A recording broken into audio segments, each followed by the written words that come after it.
Buenas tardes, profesor Ulises Piscoya. Mi nombre es Ángel Ordóñez y voy a pasar a hablar sobre mi parte de lo que sería la FSK, del laboratorio de modulación ASK, FSK y PSK. Bueno, empezamos con algunos conceptos previos sobre FSK, que es la modulación por desplazamiento de frecuencia, ¿no? O en inglés, Frequency Shift Keying. Esta modulación consiste en que la señal portadora senoidal de alta frecuencia es influenciada por una señal moduladora de baja frecuencia, con forma de onda cuadrada, ¿no? Como tipo pulsos, como se muestra en el diagrama de bloques, ¿no? Durante este proceso, la amplitud de la señal portadora se mantiene constante. Por ejemplo, acá tenemos una imagen de la relación de modulación FSK. Acá vemos la onda, la señal. Y acá tenemos un diagrama de bloques del modulador FSK. Por ejemplo, en el caso de FSK binario o 2 FSK, la señal de salida del modulador alterna entre dos frecuencias, según los valores binarios de la señal moduladora. El nivel más bajo de esta señal corresponde a la frecuencia más alta, denominada también F-space, mientras que el nivel alto se asocia con la frecuencia más baja, conocida como F-mark. Y acá también vemos unos diagramas temporales de la señal FSK y TTLN. Y ahora pasamos con unas fórmulas básicas de la modulación FSK. Por ejemplo, el promedio de ambas frecuencias características se denomina frecuencia portadora virtual, que no es más que la suma de la frecuencia Mark y la frecuencia Space, todo sobre 2. También tenemos lo que es la distancia entre ambas frecuencias características, que se conoce como desplazamiento. Y la mitad de ese valor es la desviación de frecuencia. Como ya dijimos, el desplazamiento o en inglés shift va a ser la diferencia, ¿no? Entre la frecuencia space y la frecuencia mark. Y la desviación de frecuencia va a ser esa diferencia sobre 2. Otra magnitud importante para el espectro de frecuencias es el índice de modulación de la señal. Acá vemos, ¿no? Que sería igual a la desviación de frecuencia sobre la frecuencia, ¿no? La frecuencia, bueno, en este caso sería la frecuencia más alta, ¿no? De la señal de modulación. Y bueno, el espectro de frecuencia de una señal FSK se obtiene aplicando las funciones de Bessel, ¿no? Considerando tanto el espectro como el índice de modulación. Y acá también tenemos el valor cercano del ancho de banda para una señal FM. Sería dos veces la suma entre la desviación de frecuencia y la frecuencia de la señal de modulación. Bueno, ahora pasamos con lo que es la demodulación de la señal FSK. Y para esto vamos a usar un circuito PLL o Phase Loop Loop, que es este, acá está su diagrama de bloques del demodulador, donde tendremos un comparador de fase y un filtro de bucle. El comparador de fase se encarga de igualar la frecuencia y la fase de la señal FSK con una señal generada por un oscilador controlado por voltaje o también sus siglas VCO. Y antes de regresar al VCO que se encuentra acá, la señal pasa a través de un lazo de control PLL, el cual influye un filtro pasabajos o filtro de bucle, ¿no? Como ya habíamos mencionado. Luego, la tensión de control obtenida a la salida de dicho filtro experimenta las mismas variaciones de frecuencia que la señal de FSK y por lo tanto representa el contenido de la modulación y los flancos de esta tensión se restauran mediante un disparador Schmitt después de atravesar el filtro de bucle, ¿no? Que estaría acá este disparador. Bueno, una vez explicado el contenido teórico, voy a pasar a hablar sobre el desarrollo, ¿no? De la experiencia. A ver. Por ejemplo, en el punto uno tenemos lo que es el ajuste del modulador, que para esta parte hicimos el siguiente circuito, realizamos el siguiente montaje. Luego cambiamos ajustamos el osciloscopio con estas medidas y luego hacemos todos estos pasos, ¿no? Por ejemplo, la frecuencia space y la frecuencia mark, ¿no? Ajustamos mediante la tarjeta Unitrain y nos saldría así, ¿no? Para el canal A de 2,1 kHz, la señal space nos saldría esto y para la señal mark esto. Luego, para la representación de la curva de señal, acá vamos a medir la evolución de la señal en la salida del modulador FSK. Y para esto vamos a montar el siguiente circuito, ¿no? También abrimos un generador de funciones y le damos los siguientes parámetros. También ajustamos el osciloscopio FSK y luego medimos el canal A, ¿no? Con el osciloscopio, la señal FSK, en la salida de FSK out. Y como resultado tendríamos esto, ¿no? El canal A, FSK out, y el canal B, la señal de modulación TTLI. Y luego respondemos el cuestionario de esa parte. Ahora vamos con el ajuste del demodulador. Vamos a ajustar el demodulador. Para ello hacemos este montaje para la demodulación FSK.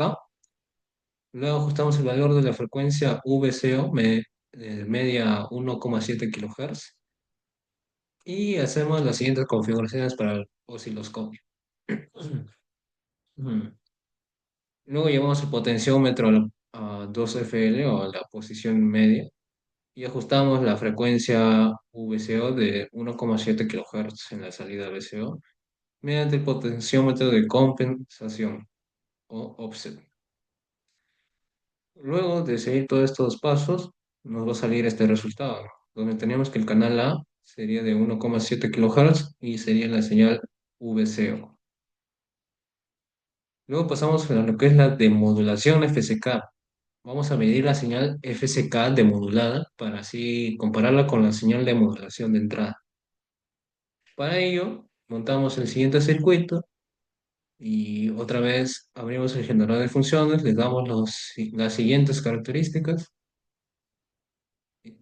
De igual manera, hacemos lo mismo para el osciloscopio.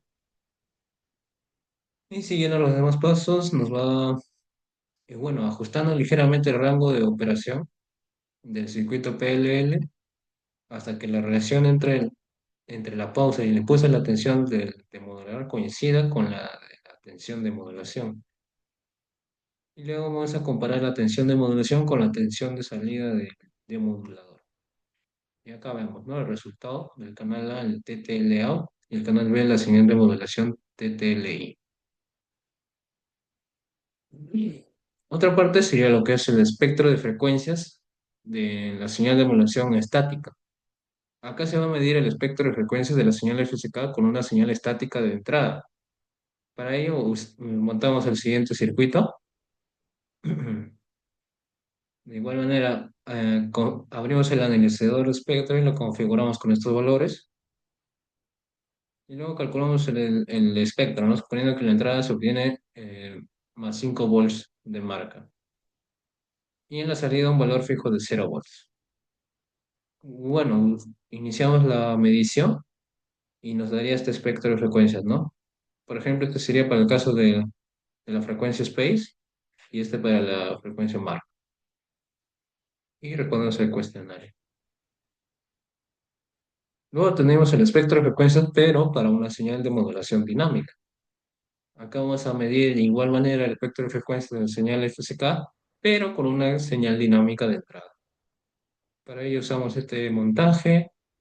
De igual manera ajustamos el generador de funciones, el analizador de espectro. Y bueno, vamos a medir el espectro de frecuencias según se describió acá.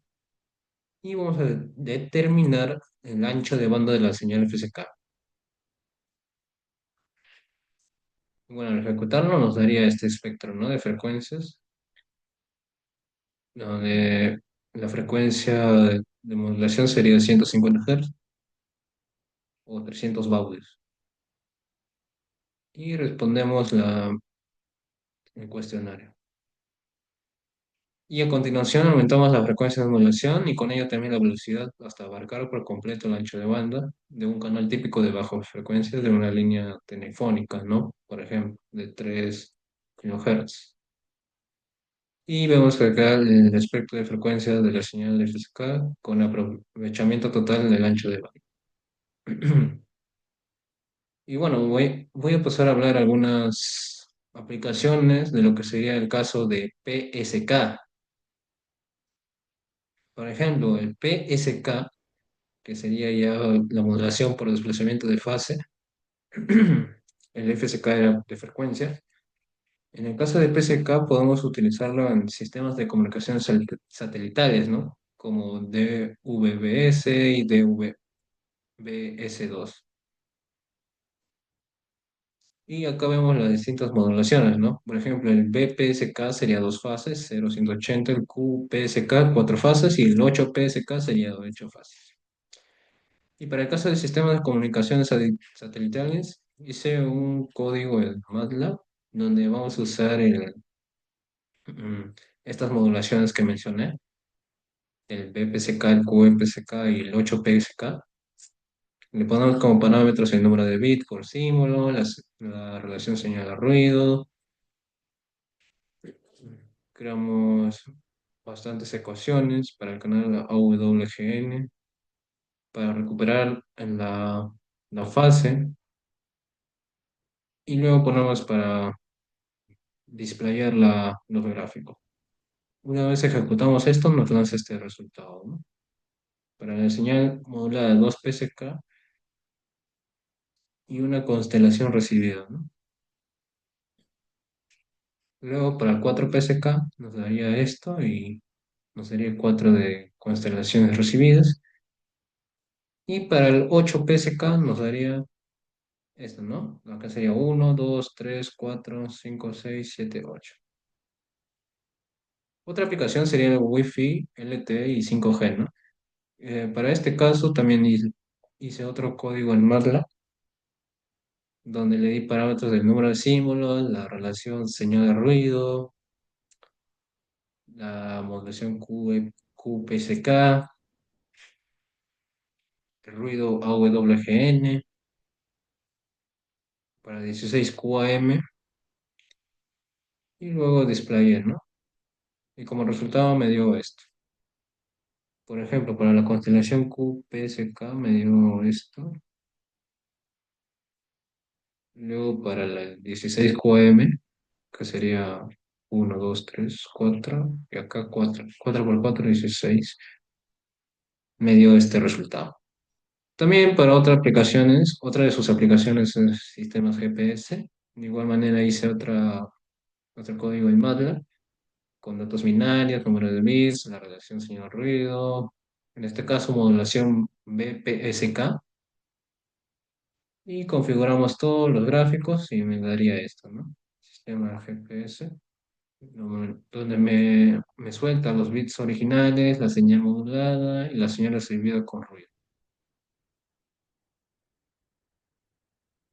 Otra aplicación serían las comunicaciones ópticas digitales en sistemas ópticos coherentes como PSK, BPSK, QPSK o DPSK. En este caso hice lo que sería para QPSK. Generamos los símbolos QPSK. Luego agregamos el ruido gaussiano y el ruido de fase. Configuramos eso. Luego ponemos los gráficos y nos saldría todo esto, ¿no? La constelación QPSK ideal y la constelación con ruido de fase de PSK. Luego también tendríamos lo que es aplicaciones para modems modernos y enlaces de microondas. En estas aplicaciones se usaría PSK o a veces de 16 o 64 QAM, ¿no? Para su alta eficiencia espectral y la capacidad de transmisión en canales limitados. Acá configuramos 8 PSK, que sería 3 bits por símbolo. Generamos datos y la señal modulada, el canal de ruido y también los gráficos, ¿no? Y luego nos va a lanzar el resultado, ¿no? Que sería este. Y bueno, por último, quiero mencionar algunas observaciones. que, bueno, observamos que la modulación PSK era la más robusta frente al ruido y las interferencias, ¿no? Luego le seguía el FSK y luego la ASK. También al analizar los espectros, se confirmó que PSK es más eficiente en el uso del ancho de banda, ¿no? Ya que puede transmitir más bits por símbolo. Y FSK requiere un ancho de banda mayor debido al desplazamiento entre sus frecuencias. Y ASK ocupa un ancho de banda intermedio, ¿no? Y bueno, podemos concluir que cada modulación presenta ventaja y desventaja. En ASK, por ejemplo, es simple pero vulnerable al ruido. FSK es un poco más robusta pero ineficiente con el ancho de banda. Y PSK ofrece el equilibrio, ¿no? Entre eficiencia y robustez. Bueno, también confirmamos los aspectos teóricos, los conceptos teóricos, como el índice de modulación FSK, la demodulación en PSK, y entre otros, ¿no? Bueno, eso sería todo por mi parte. Muchas gracias.